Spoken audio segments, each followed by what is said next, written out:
going live right now. So we just gonna get some updates going on, see what's really going on with everything. I done did some videos talking about my job and things like that, me working as an interpreter. And I've been trying to do some long videos because I've been trying to get my views up on YouTube. That's what I've been trying to do. I'm trying to connect my microphone. Yeah, I've been trying to get my videos up on, well, my views up on here. Because I just feel like it's a way. Like something is just telling me there's a way that I can just branch out on my own and start my own thing. But the thing is, I've been doing this for a long time. YouTube, I started doing it probably when I was about maybe like 19 or something, or 20 years old. I got videos this way back, long time ago. So you can go back if you scroll all the way down and just look through all my videos, you'll see videos this from like a long time ago. Now, to be honest, I have thought about giving up a lot of times because it's like, man, it's a lot. And I haven't really just put all my focus in to the YouTube because I be working, I be doing my thing as an interpreter. I work as a professional interpreter. But when you work as a interpreter, like I work remotely, and when you work remotely as an interpreter, it's kind of hard to just have a stable income and to just make a stable amount of money. So this kind of sort of hard. And it's like in my head, I know the work is out there. Like I know the work is available.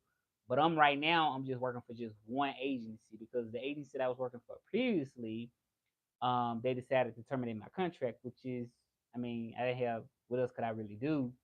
But I was there, like working online for 6 years, and I was doing like I think I did a good job, a great job, because I was there for 6 years. But just like that, they terminated the contract, and I had stopped working in February of 2025. And the crazy thing was they sent that after like a day before the new year. Like I got that the email saying that my contract was not going to be able to be renewed. I got that in let's see, so it was December the 31st, 2024. I got that, and I'm like, man, like I needed that job in a way, but then in another way, it was like, okay, it's a chance for me to just open up the door and just to focus more on what I'm trying to bring to the world with my content, with my YouTube channel. Is very demotivating at times because it's like, well, you do need people in order to support you, in order to, go to the next level. And on YouTube, I'm slowly getting more support. Like little by little, I'm getting more support. Sometimes I feel like, well, I don't know where to go because it's like, okay, well, I love languages. That's what I love. I love dancing. I love that. And to me, that would be perfect. And it is perfect because I love doing it.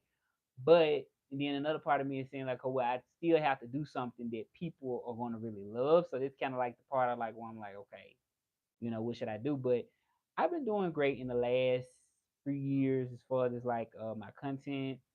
Um, I just know it's a way. That's just kind of in my mind where I'm really focused on. Like I know that it's a way because like I know Spanish is very popular, and I know I speak Spanish. Um, but I know there's a way because I'm currently working for an agency, and I can sort of kind of see the demand kind of the demand increase, decrease. So I definitely know that there's a way that I could branch out on my own because there's nothing like working for yourself. And I think I know pretty much that's the only way that I'm going to be able to really go somewhere. And it may be kind of sort of difficult in the beginning, but I don't feel like I'm in the beginning because I've been doing this for a long time. I've been dancing and doing this for a long time. I just think I may need to just market myself in a better way, like market myself more, so people can just really know who I am and what I do. Like interpreting is one thing that I do. I'm thinking about starting my own business. I'm trying to just look into that, just doing like being an agency owner. Um, and the reason why is just because when it comes to interpreting, um, if you don't work, it's like you don't eat type of thing. And sometimes I can see the workload dwindling down and me not having as much work sometimes. And really it's because I'm working for one agency right now. Like when I had the other agency that I was working for at first, it was a little bit more like predictable what I was gonna make because with the other agency it was like a workload there.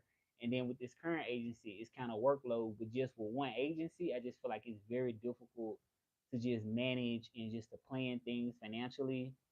And the thing about YouTube, it just can be demotivating when you don't really like. I feel like I'm supposed to already at this point at least have, man. I mean, I want to say 10,000 followers, but I mean, I feel like I'm undercutting myself if I said 10,000. I mean, because I've been doing this YouTube since I was at least like, and you can really go back. I got the receipts.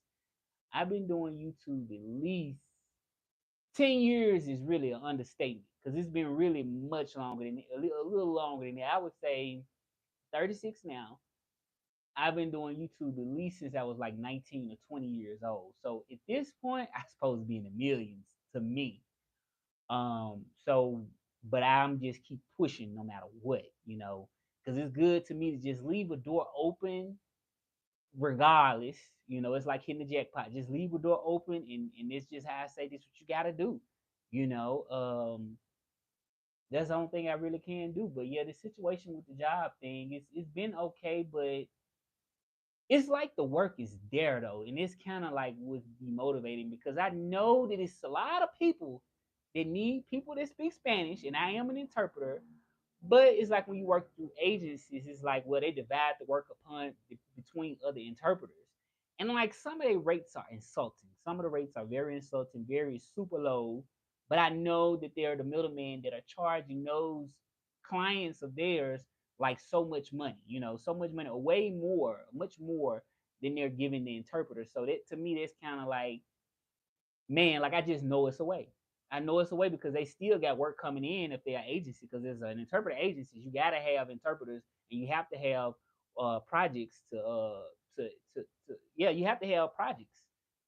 So as an agency, you have to have the people to speak the languages, whether it's Spanish, whatever. So, and I still been seeing like job postings and stuff posting of that, but I'm trying to sort of get out of that mindset of working for a person because I feel like to get out of it, like even though I'm not getting paid on YouTube to do what I do, I'm getting paid by likes, right? Like I mean, likes push the videos, um, subscribing it helps out, and engagement, any type of engagement. So maybe I'm not currently like gaining money from what I'm doing, but in the long run, I think it's just more worth it for me in my case, or just ever how you think. If you think like a business owner and a person that really want to be independent business wise, I definitely think YouTube is just a step towards it, even if you get paid or not.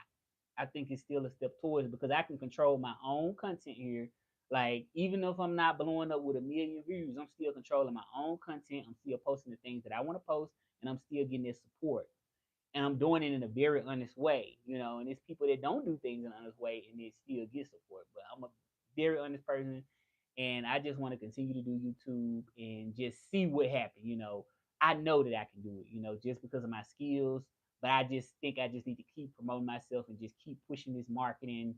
And I know I can go somewhere, whether it's interpreting, whether it's teaching Spanish, French, English, dancing. I'm wearing like a lot of hats right now. So anybody that's watching these videos, I do appreciate it. I'm kind of taking it a little bit more serious than I did at first because, like I say, my job situation. Um, and I know that it's possible that I can go somewhere just as long as I have this support from somebody, right? So it's like I got everything, all the elements, but I just need to keep pushing myself marketing wise. And like I say, a door got to open somewhere. I'm knocking on a lot of doors, so um, some got to pay out. But my ultimate dream would be definitely to be independent, make my own money, do my own thing, not having to depend on the agency. Because to me, basically, if you're working as an interpreter, you working for an agency, you are everything. I mean, you are that product. You regardless of what talent you have, when you're going through an agency, you really selling it to the middleman, right? You selling it to the middleman. The middleman is going to try to rip you off.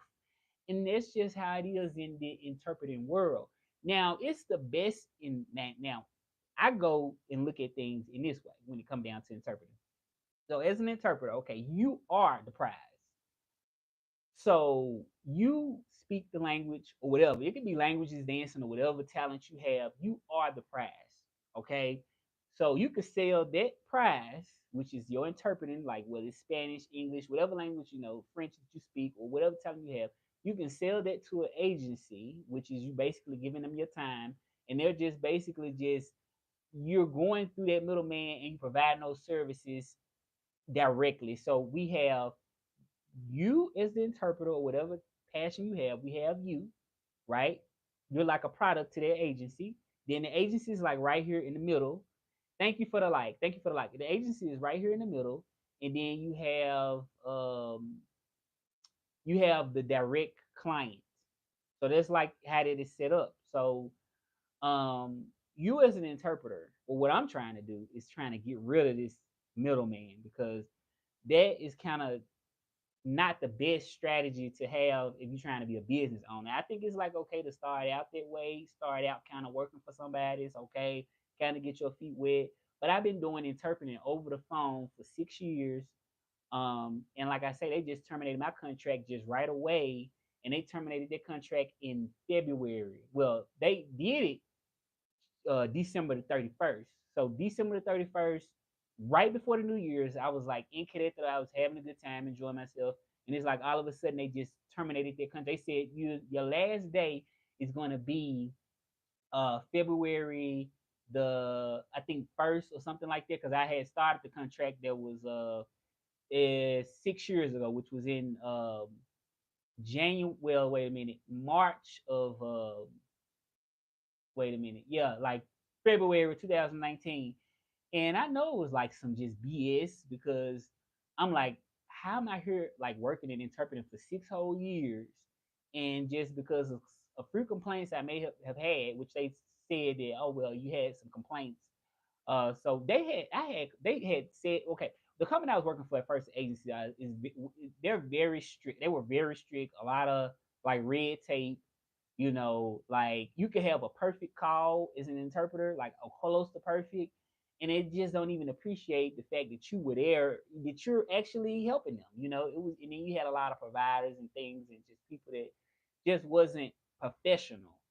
So I had to deal with it through the years. And like I said, at first they was paying pretty decent. I was making like 40 cents a minute. That was good for me at that time. They was giving me bonuses and everything. And like I said, I was up, I was on, and I asked for a raise. They never ever like once gave me a raise. And as an interpreter working on the phone, I only get paid for the minutes that I'm talking. So if you sitting down in front of your desk, in front of your computer, and you're glued to that screen, you have to sit and wait until a call actually comes in. So just say for instance, I get up and I want to interpret and I connect to the network. I might wait a whole 2 hours or 3 hours before I get maybe one call. You know what I mean? Maybe, and then on a good day or a good month, you get calls like back to back. And like I said, when I first started with that agency, I was getting calls back to back, like almost nonstop. So I was able to just kind of have a stable income doing it. And in the back of my head, you know what? I'm like, they're not gonna give me no raise. Maybe I need to raise up out of here. But I never did that because I still needed to kind of sort of maintain a certain lifestyle, like my living and my finances. So I was like, well, no, I can't just stop it. But really, when you get fired or something, or people terminate a contract, really, it's just gonna make you shine more in your own life. So, like I said, with the breakdown, the way this thing goes, if you're an interpreter, you're working over the phone, OPI, that's what we call it. I'm very talented. I do speak Spanish. I got my it's a certificate, ACTFL, and that certificate is a certificate that you can get, and I had to pay for it. And my language at the time, like my level of Spanish was an advanced high. Now that's the highest of the advanced levels in Spanish that you can get. I have went to school, got my certificate to for 40-hour interpreting. So like it's a passion for me, definitely. Um, but like I say, that breakdown goes when you're working for an agency as an interpreter. You can do in-person interpreting too.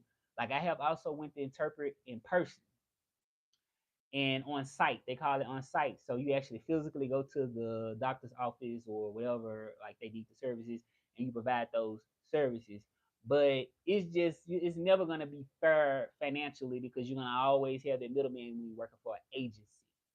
So you have the agency, and then you have um the direct client. See, what I'm trying to do is get directly to the client. So that's what will really benefit me more because I know agencies they upcharge, so they can make a lot of profit. Now, the worst of the worst situation I've had working as an interpreter over the phone is working for big companies. Big companies that like pay you probably like $13 an hour or $15 an hour, but they say we're gonna make sure you get a call. But either way, I think the call flow is gonna be big most of the time. It's gonna be a very large call flow just because when with Spanish, Spanish is just one of those languages that is very much in demand. So what they do is they just redirect those calls to the people that are working for $13 or $14 an hour, like a lower rate, um, and they make them work fixed shift. They give them fixed shifts so they can make sure they have their coverage. And then for the people that be maybe working like per minute, like in my case, I have worked per minute, and I have made 40 cents a minute before, and their average have to be 24. But what they're gonna do is not hardly send those people that work the minute rate. They're not gonna hardly send them no calls like that. So you may get the overflow or something like that. But I gotta pretty much go, y'all, because I am still kind of working, but I wanted to take time to just do this live. Just continue to support. I am doing Spanish, English, French, doing my dancing. I want to start my own business. I want to do this thing on my own, and I can only do it with the support of the people that watch me, the people that support me. Like I'm taking this serious. I'm taking this thing serious. I'm knocking on a lot of doors. I got my dancing talent. I got my. Which one do you like the most? I like the languages. I love the dancing, and I'm an interpreter, professional interpreter. I already interpreted, but I'm just trying to cut these middlemen out, the middlemen out. That's all. But all right, y'all, like, subscribe, and share. I appreciate y'all for watching.